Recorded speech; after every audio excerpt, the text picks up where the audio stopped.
Hello everyone, I welcome you all in your accountancy class.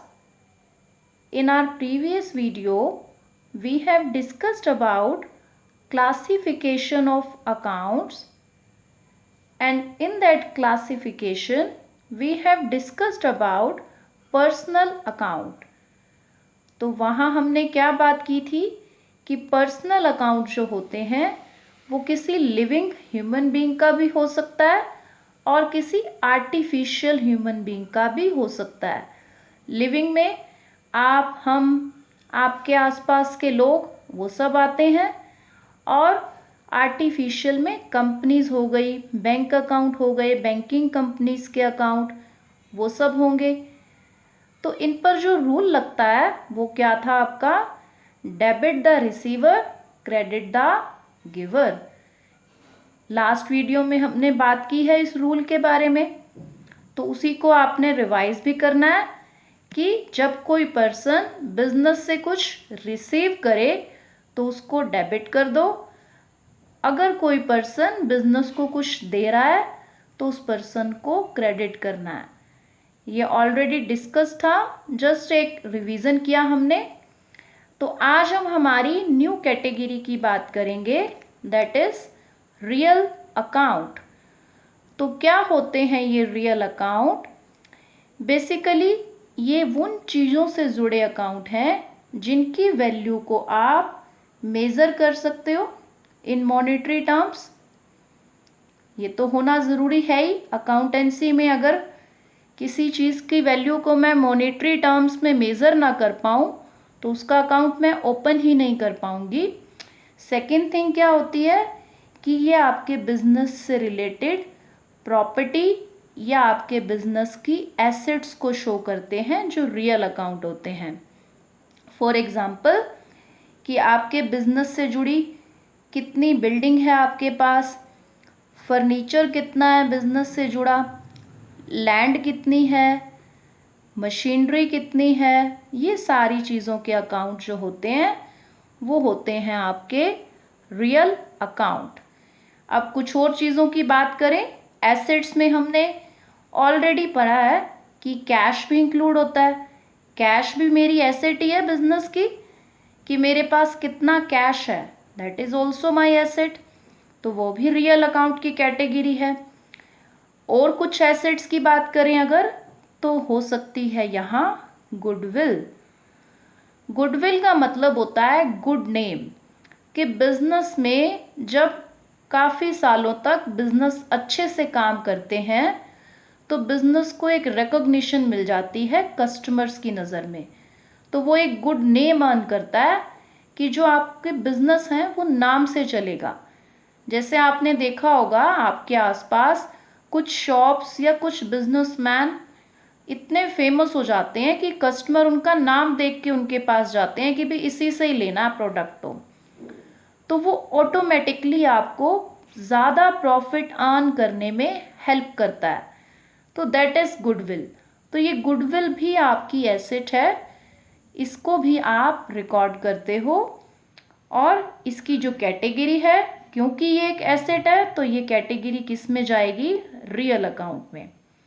अब ये मैंने define कर दिया कि रियल अकाउंट क्या है। सिंपल शब्दों में आपकी एसेट से जुड़े हुए अकाउंट। अब इसका रूल देखें क्या है। बहुत ही सिंपल सा रूल है, डेबिट व्हाट कम्स इन,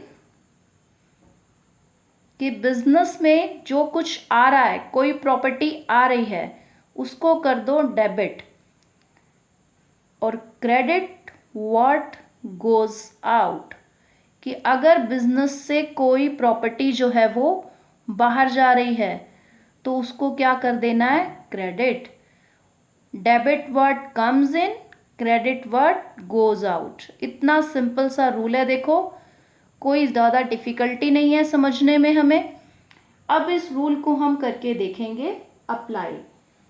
तो यहाँ पर मैं फॉर एग्जांपल ये कह रही हूँ कि मैंने जो है वो फर्नीचर परचेज किया है 5000 का, ठीक है, 5000 का फर्नीचर परचेज किया। अब यहाँ पर 2 अकाउंट अफेक्ट होंगे ऑब्वियसली। क्यों होंगे 2? क्योंकि डबल एंट्री सिस्टम है। एक ट्रांजैक्शन का डबल इफेक्ट आता है, एटलीस्ट वो 2 अकाउंट्स को अफेक्ट करती है। तो एक तो फर्नीचर अकाउंट अफेक्ट होगा कि फर्नीचर आ रहा है। तो देख लो फर्नीचर की कैटेगरी कौन सी है, एसेट का अकाउंट है, और एसेट वाले पे रूल कौन सा लगता है, ये रियल की कैटेगरी वाला। तो फर्नीचर परचेज करने से आपके पास आ रहा है, और आपने जो ये कैश पे किया होगा, कैश बिजनेस से बाहर गया, किसी को पे किया होगा बिजनेस से बाहर, तभी उसने आपको फर्नीचर दिया। तो फर्नीचर आ रहा है, फर्नीचर को क्या कर दोगे, डेबिट। तो फर्नीचर अकाउंट ये आपने किया डेबिट, स्पेस छोड़ो थोड़ा सा, डेबिट लिखो, ये तरीका है ऑफिशियली लिखने का। देन थोड़ा सा आप स्पेस छोड़ेंगे नीचे ताकि नेक्स्ट लाइन में आप लिखेंगे अपनी क्रेडिट वाली एंट्री, टू कैश। आप इतना भी लिख सकते हैं टू कैश, और यहाँ अकाउंट भी, कैश के साथ भी आप सिंपली बिना अकाउंट मेंशन किए भी राइट कर सकते हो। तो यहाँ अब आपने बस उस अमाउंट को फर्नीचर के सामने मेंशन कर दिया और कैश के सामने कि मेरा कैश जो है वो क्रेडिट होके यानी बिजनेस से गोज आउट, बाहर जा रहा है, इसीलिए कैश अकाउंट को क्या करा, क्रेडिट। डेबिट वाले के सामने डेबिट शब्द लिखना है, क्रेडिट वाले के सामने ऐसा कोई एब्रीविएशन या वर्ड नहीं लिखना। नीचे आप इसके एक नरेशन दे दो, 2 ब्रैकेट लगाओ, और वही जो ट्रांजैक्शन है बस जो है उसको आपने राइट कर देना है कि फर्नीचर परचेज्ड फॉर ₹5,000। इससे पता चल जाता है कि मैंने एंट्री जो है वो किसके रिगार्डिंग ऊपर की, क्योंकि स्टेटमेंट नहीं उतारते हैं हम, ब्रैकेट में नरेशन देते हैं। ये जो मैंने ब्रैकेट में लिखा दैट इज कॉल्ड नरेशन, कि मैं एक हिंट दे रही हूँ कि एंट्री किस बारे में है। सो इस टाइप में आपकी रियल अकाउंट से रिलेटेड एंट्रियां पास हो जाएंगी। कितना इजी है देखो, रूल को एक बार पढ़ लो, उसके बाद जो ट्रांजैक्शन दी है उसका पहले इफेक्ट देख लो कि कौन कौन से अकाउंट पर पड़ रहा है, उसकी कैटेगरी देखो और उसके अकॉर्डिंग डेबिट क्रेडिट कर दो। देन अब मैं जो है वो इसी रियल अकाउंट के बारे में बात कर लेती हूँ कि इसके टाइप्स क्या हो सकते हैं। थ्योरेटिकल पोर्शन है ये टाइप्स, क्योंकि रूल तो दोनों ही के ऊपर ही ये रियल वाला लगना है, क्योंकि है तो आखिर दोनों रियल के टाइप्स ही, तो रूल यही लगेगा जिसकी बात हो चुकी है। बस आपके नॉलेज पॉइंट ऑफ व्यू के लिए हम इसको जो है वो पढ़ लेंगे। तो रियल अकाउंट आपका जो है वो हो सकते हैं 2 टाइप्स में, one is tangible, another one is intangible. तो टेंजिबल का मतलब है जिनको आप टच कर सकते हो, फील कर सकते हो, और जिनकी फिजिकल एग्जिस्टेंस होती है, जो आपको नज़र आते हैं, जैसे कि आपका फर्नीचर का अकाउंट, जैसे कि मशीनरी का अकाउंट, ये सारे क्या हैं, रियल तो हैं ही, एसेट तो है ही, आपकी रियल की कैटेगरी में आ रहे हैं, साथ ही साथ ये टेंजिबल हैं, इनकी फिजिकल एग्जिस्टेंस है, इनको आप देख सकते हो, छू सकते हो। ओके, लैंड अकाउंट हो सकता है, इस तरह से जितनी भी एसेट्स हैं जो आपको लग रहा है कि उनकी फिजिकल एग्जिस्टेंस है, परचेज कर सकते हो, बेच सकते हो इन्हें, दोनों काम हो सकते हैं। देन आते हैं इनटेंजिबल, तो इनकी जो है वो फिजिकल एग्जिस्टेंस नहीं है, आपको ये दिखेगा नहीं, बट इनकी मॉनेटरी वैल्यू होती है। तो यहाँ पर वही है कि you can't touch them but their value can be measured, क्योंकि वैल्यू मेजर होगी तभी तो ये रिकॉर्ड होंगे। तो इसका एग्जाम्पल क्या हो सकता है, गुडविल। गुडविल को आप टच नहीं कर सकते हो कि मैं इस पर्सन का जो गुड नेम है इसको टच कर दूं, नो, किसी ने जो नाम कमाया है वो तो विजिबल तो नहीं है। हाँ, उसके फायदे आपको फील होंगे मॉनेटरी टर्म्स में जब बिजनेस के प्रॉफिट और अच्छे हो जाएंगे। उसके अलावा क्या हो सकता है, आपका कॉपीराइट हो सकता है, जैसे हमारा कोई सॉफ्टवेयर होता है या कोई बुक होती है, उसको हम कॉपीराइट करा लेते हैं कि कोई और इसकी कॉपी नहीं कर सकता, हमारा राइट है इस पर। तो वो आपको एक एज देता है। एज का मतलब एक एडवांटेज देता है कि अब आप उसके ओनर हो तो आप ही उसको बेच सकते हो, आगे उसको आप ही बना सकते हो। इसी तरह से हो सकता है आपका पेटेंट, कि आपने कोई नई इन्वेंशन की तो आपने पेटेंट करा लिया कि इसको मैं ही बना सकता हूँ, कोई और सेम चीज़ नहीं बना सकता। मेडिसिन्स होती हैं, हर्ब्स होते हैं जैसे, तो इस टाइप में ये आपके होते हैं इंटैंजिबल। इनकी मॉनेटरी वैल्यू है, इससे आपका बिजनेस बढ़िया चलेगा, बट आप इनको टच नहीं कर सकते। तो यहाँ पर इसी तरह से ट्रेडमार्क अकाउंट भी हो सकता है। ट्रेडमार्क होता है कोई स्पेशल सिंबल, नेम, जो किसी बिजनेस के ब्रांड को शो करता है कि इस ब्रांड का ये प्रोडक्ट है, कोई फिर उसको कॉपी नहीं कर सकता। तो इस टाइप में ये आपके हो गए इंटैंजिबल अकाउंट्स। तो ये आपकी थी रियल अकाउंट की कैटेगरी और रियल अकाउंट से जुड़ा हुआ आपका एक सिंगल रूल जो किसी भी तरह के टेंजिबल या इनटेंजिबल पर अप्लाई होगा। अब हम देखो बात कर लेते हैं हमारे next category, that is nominal account. तो नॉमिनल अकाउंट का जैसा नाम है, ये उन अकाउंट्स को शो करता है जो सिर्फ नाम के हैं।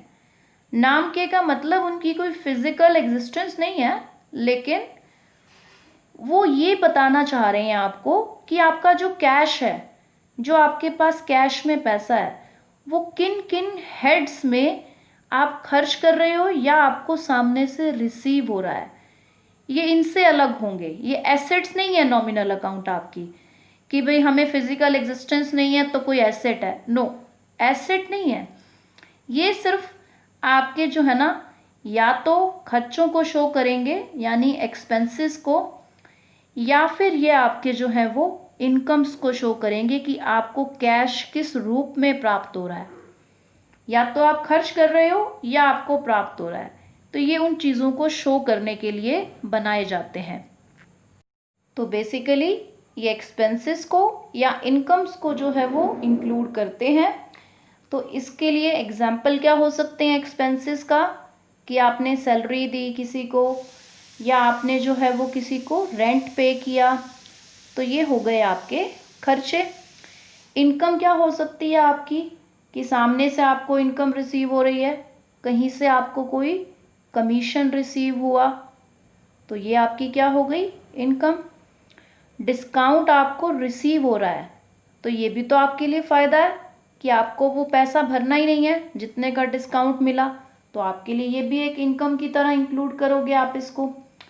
ओके, तो यहाँ पर ये इस टाइप में आपके पास कुछ इनकम या कुछ आपके एक्सपेंसेस हो सकते हैं। तो इसके पीछे अब रूल जो अब वर्क करेगा नॉमिनल अकाउंट पे, वो मैं राइट करने जा रही हूँ। तो रूल आपका कहता है debit all the expenses and losses, कि आपको कोई खर्चा आपने किया या आपको कोई लॉस हुआ, उसको आपने क्या कर देना है, debit, and credit all the incomes and gains, कि आपको कहीं से बिजनेस से रिलेटेड कोई इनकम हो रही है या आपको कहीं से कोई गेन हो रहा है। गेन का मतलब भी होता है प्राप्त करना, पैसा प्राप्त होगा, बट जो गेन होगा वो बिजनेस एक्टिविटी से नहीं होगा, कि यानी जैसे प्रोडक्ट बेचने से गेन नहीं होगा। गेन होगा कि जैसे आपकी कोई प्रॉपर्टी थी, आपने वो कम में ली और ज़्यादा में बेच दी, तो आपको फ़ायदा हुआ, तो आपको जो जितने का फ़ायदा हुआ वो आपका गेन है। बट अगर बिजनेस से रिलेटेड जिस चीज़ का बिजनेस करते हो वहाँ से कुछ पैसा अर्न कर रहे हो प्रोडक्ट या सर्विसेज बेच के, तो वो आपके बिजनेस की इनकम है, कि बिजनेस रिलेटेड आपको जो है वो इनकम्स हो रही हैं। और खर्चे कर रहे हो या कुछ लॉसेस हो रहे हैं, तो वो डेबिट। सारी इनकम या गेन्स आपके क्या होंगे, क्रेडिट। ये इतना सिंपल सा रूल है और ये रूल आपका वर्क करेगा सारे के सारे नॉमिनल अकाउंट्स पर, यानी खर्चे और इनकम से रिलेटेड अकाउंट्स पर। तो ये देख लो जो भी मैंने यहाँ फॉर एग्जाम्पल करके लिखे कि salary, rent, commission, discount, interest received कह सकते हो आप। तो ये सारे आपके जो वो अकाउंट्स हैं जो आपको ये बताना चाह रहे हैं कि आपका जो कैश है वो किस तरह से जो है वो फ्लो कर रहा है, कि आना या जाना कैश का किन हेड्स में हो रहा है, ताकि हमें एक एक करके अलग अलग हम हिसाब रख सकें। तभी हम इन अकाउंट को बनाते हैं कि मेरा कैश कहाँ कहाँ यूज़ हो रहा है। ओके, तो यहाँ पर फॉर एग्जाम्पल करके मैं लेती हूँ, उसकी हम एंट्री पास करेंगे कि मैंने सैलरी पे करी 20,000 की। तो देखो, अब सैलरी पे करने से दो अकाउंट अफेक्ट हो रहे हैं। एक तो सैलरी अकाउंट जो कि किस कैटेगरी का है, नॉमिनल की कैटेगरी का। दूसरा अकाउंट आपका कौन सा अफेक्ट हो रहा है, यहाँ पर पे करने से आपका कैश कम हो रहा है, तो आपका कैश अकाउंट भी अफेक्ट हुआ। कैश अकाउंट किस कैटेगरी से बिलोंग करता है, रियल वाली से, और सैलरी वाला नॉमिनल से। तो बस दोनों का रूल मिला के रूल लगा दो। कैश वाला जिस कैटेगरी का है उस पर कैश का रूल लगा दो, और दूसरे वाला आपका सैलरी जो है उसके अकॉर्डिंग रूल लगाओ। तो सैलरी अकाउंट है नॉमिनल। नॉमिनल वाला क्या कहता था कि आपका कोई भी खर्चा है, आपने सैलरी पे की, डेबिट ऑल द एक्सपेंसेस, तो डेबिट कर दो सैलरी के अकाउंट को, क्योंकि खर्चा हुआ है आपका। सैलरी अकाउंट स्पेस छोड़ा, डेबिट लिखा, ठीक है। उसके बाद कैश आपका जा रहा है, सैलरी पे होने से कैश चला गया आपका, क्योंकि दे दिया आपने उस एम्प्लॉय को। तो रियल का रूल क्या कहता था, क्रेडिट व्हाट गोज आउट, कुछ जा रहा है बिजनेस से तो उसको क्रेडिट कर दो। तो हमने जो है वो यहाँ पे लिख दिया कैश अकाउंट, और उसके सामने जो भी अमाउंट है डेबिट की ऊपर और नीचे हमारी क्रेडिट की, दोनों हमने अमाउंट को मेंशन कर देना है। ओके, नीचे नरेशन दे दोगे आप कि सैलरी पेड फॉर ₹20,000। तो ये आपका देखो तरीका रहता है, इस टाइप में आपने जो है वो एंट्रीज को पास करना है। और बेसिक रूल हैं आपके पर्सनल अकाउंट का, debit the receiver, credit the giver, and then आपका जो है वो नेक्स्ट रियल अकाउंट का रूल क्या कहता है, debit what comes in, credit what goes out. Nominal में debit all the expenses and losses and credit all the income and gains. इन तीन रूल्स को पकड़ के आपको ऑलमोस्ट जो है वो अकाउंटेंसी के बेसिक्स क्लियर होंगे, अगर ये तीन रूल्स आपने अच्छे से कर लिए। That's all for today, thank you so much.